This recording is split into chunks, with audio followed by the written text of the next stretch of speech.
CNN, in my view, should be the place where both sides can watch. And I don't think that you can say that CNN is anything but fair. I mean, look at that. We covered President Biden's exit from the race very closely, the pressure on him to get out. And I feel like I can speak with authority on this. I'm from Alabama. I'm from a very red state. I have a very conservative family, a lot of them who are Trump voters. They watch my show every night. And I think they know that they can trust me, that, you know, we call shit on every side. If you thought the clash between Kaitlan Collins and Bill Maher was over, think again. Kaitlan seems set on challenging conservative values, while Maher refuses to step back. Their latest exchange has everyone talking, fueling debates and reactions across the board. Kaitlan Collins, I'm inside the East Wing of the White House right now, and if you look over my left shoulder, you can see the portrait of President Barack Obama. That, of course, was his presidential portrait that was unveiled a few years ago and installed here at the White House. One question that we had coming in was whether or not that portrait would remain up. We've seen Trump removing the portraits of his former officials at the Pentagon, like General Mark Milley and his former Secretary of Defense, Mark Esper. But so far, all the portraits in the East Wing of the White House still appear to be up. Kaitlan Collins and CNN seem more interested in bashing Trump and tossing digs at Bill Maher than covering real news. Instead of addressing the economic crisis, they're fixated on White House portraits, a strange priority. Viewers aren't impressed. One called it a stupid thing to report on, while others blamed such fluff for CNN's decline. Some even compared Kaitlan to Jim Acosta, saying both thrive on stirring unnecessary drama. Mr. President, I challenge you on one of the statements that you made in the tail end of the campaign in the midterms. Here we go. If you don't mind, Mr. President, that this caravan was an invasion. As you know, Mr. President, I consider it to be an invasion. As you know, Mr. President, the caravan was not an invasion. It's a group of migrants moving up from Central America towards the border with the U.S. Thank you for telling me and that. why did you characterize it as such? Because I consider it an invasion. You and I have a difference of opinion. Kaitlan Collins didn't highlight those White House portraits by accident. The woke crowd moves with calculation, especially when targeting Trump. Many suspect she focused on Obama's portrait to spark another wave of backlash. Bill Maher has even questioned her impartiality, noting she often comes off less like a journalist and more like a mouthpiece for Kamala Harris. Think about the fact that Kamala doesn't talk to the press. In a way, I feel like it's more insulting than what Trump does. And Trump says you're the enemy of the people, which is pretty bad. What she's kind of saying is, I don't need you.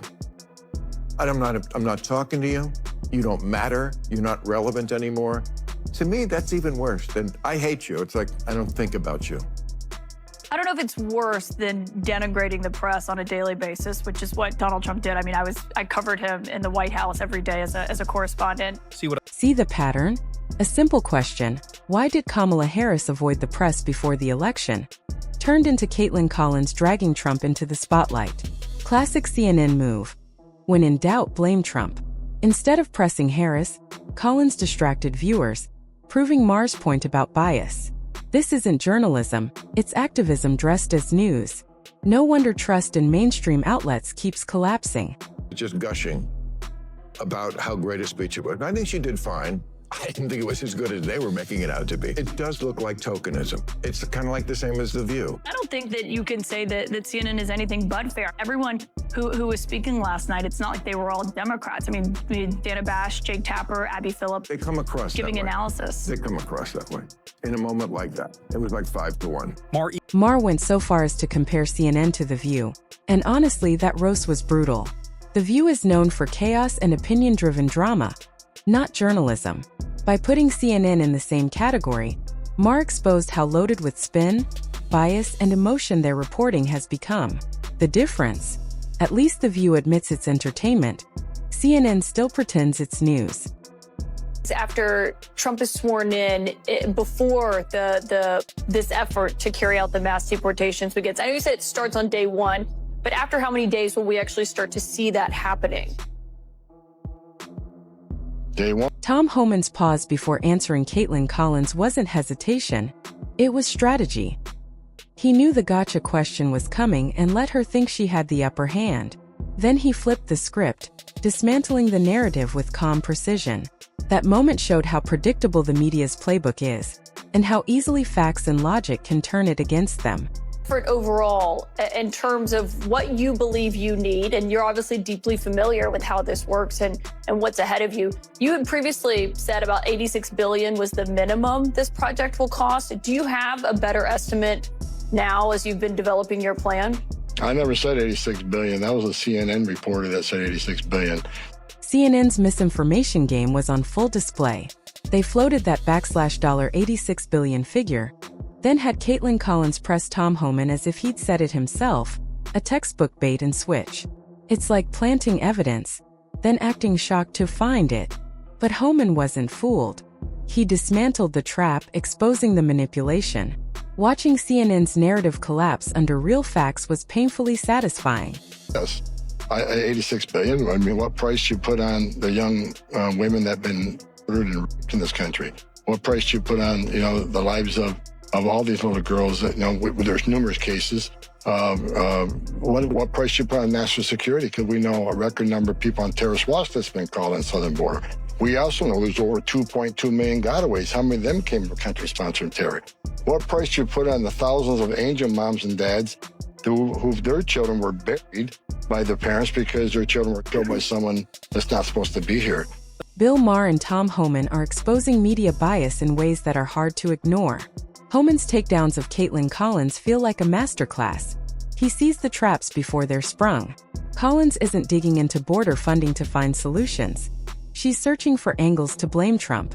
But Homan flips the script, showing how these setups crumble under facts. And he's only getting started. Let me say this.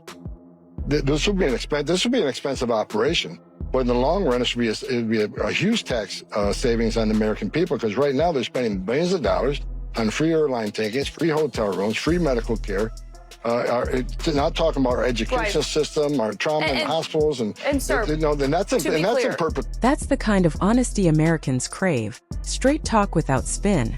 Tom Homan admitted the border operation is costly, even noting he didn't have the exact figure. That's transparency. Compare it to the Biden administration's deflections. Word salads, finger-pointing, and misdirection. People are sick of rehearsed talking points. Homan stands out because he delivers facts plainly, and that rare honesty is winning respect. Undocumented immigrants are in the country and you have said everyone is on the table. If it's 11 million people and what that number looks like, what is your goal over the 4 years of the total number of people that you would like to? If you have the number of beds that you would like, if you have the number of ICE deportation officers and others that can help you with that, what is your ultimate number of that deportation that you would like to see when you're done with your job? I don't have a number. We want to arrest as many people as we can that are in the country illegally, again, based on prioritization. We want to arrest every criminal, every gang member that's here illegally, that's public safety. We want to arrest every fugitive, those who had due process at great taxpayer expense and have an ordered deportation but didn't leave and became a fugitive. We got over 1.5 million of those. And look, we got millions of people here illegally. I've said, if you're here illegally, you're not off the table. Kaitlan Collins treats numbers like weapons, convinced that tossing out figures will expose some grand scandal. But Tom Homan keeps it clear. His mission is to arrest illegal migrants and uphold the law. That's the job. Kaitlan's fixation on stats isn't about truth. It's about creating a gotcha moment. Border security isn't a numbers game. It's about safety. And Homan won't play along. Administration's turned this world upside down. So now I'm being attacked, right? I got death threats. My family's not even living in my home right now. So all of a sudden, the guys who want to enforce the law are the bad guys. The guys who break the law are the victims. And for those mayors and those governors who say they're going to stop ICE from doing their job, stop me from doing this job, listen to the Lake and Riley tape. President Trump has made it clear. We're going to prioritize public safety and national security threats right out of the gate, because they pose the most to this country. What governor or mayor doesn't want public safety and national security threats out of their neighborhoods, out of their communities? That's their number one responsibility. The first duty of any government is protecting its citizens, but under Biden, that priority seems reversed. Instead of empowering law enforcement, his administration piles on lawsuits, red tape, and legal threats that handicap ICE. The result? Communities left vulnerable while illegal migrants are shielded. It's reckless, dangerous, and far from what Americans want. No wonder voters rejected Kamala Harris. The first woman president, first black woman president, and first Asian president. But I don't vote for who will be the first. I vote for who will win. And for whatever reason, Harris has never been popular. You can count the number of delegates she won in the 2020 primaries on one hand, as long as that hand has no finger. In 3 years as vice president, she's been quieter than an electric car. It's not fair that she's not popular. She's intelligent and accomplished, and in fact, was put in charge of the border. And look at how... Okay, bad example. Exactly. Democrats turned border security into a political chess piece, and Americans paid the price. Millions crossed unchecked, crime went up, resources were drained, and citizens' safety was sidelined. Meanwhile, Kaitlan Collins and the media refused to press them with tough questions. If this were a conservative administration, it would have been wall-to-wall outrage. But because it fit the left's agenda? Silence. That's the hypocrisy. Selective compassion, conditional justice, and ordinary Americans left to carry the burden.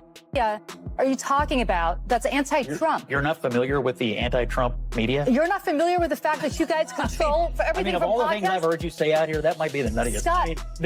Believe me, there's plenty of anti-Trump media. Right, Julie Rinsky acting like Fox News and Joe Rogan somehow balanced the entire media playing field is laughable.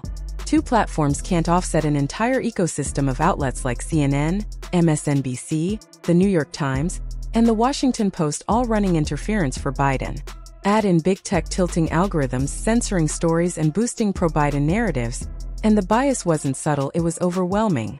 Pretending otherwise isn't just naive, it's deliberately twisting reality. And, in my view, should be the place where both sides can watch. And I don't think that you can say that CNN is anything but fair. I mean, look at that. We covered President Biden's exit from the race very closely, the pressure on him to get out. And I feel like I can speak with authority on this. I'm from Alabama. I'm from a very red state. I have a very conservative family, a lot of them who are Trump voters. They watch my show every night, and I think they know that they can trust me, that, you know, we call bullshit on every side. Kaitlan often leans on her family's Republican ties, but avoids clarifying her own political stance. That wouldn't matter if she were upfront, but journalism demands transparency. Without it, objectivity is compromised and trust, already fragile, erodes further. Viewers deserve facts, not hidden agendas. If she values credibility, impartial reporting must come first. Stay tuned, like and subscribe for more.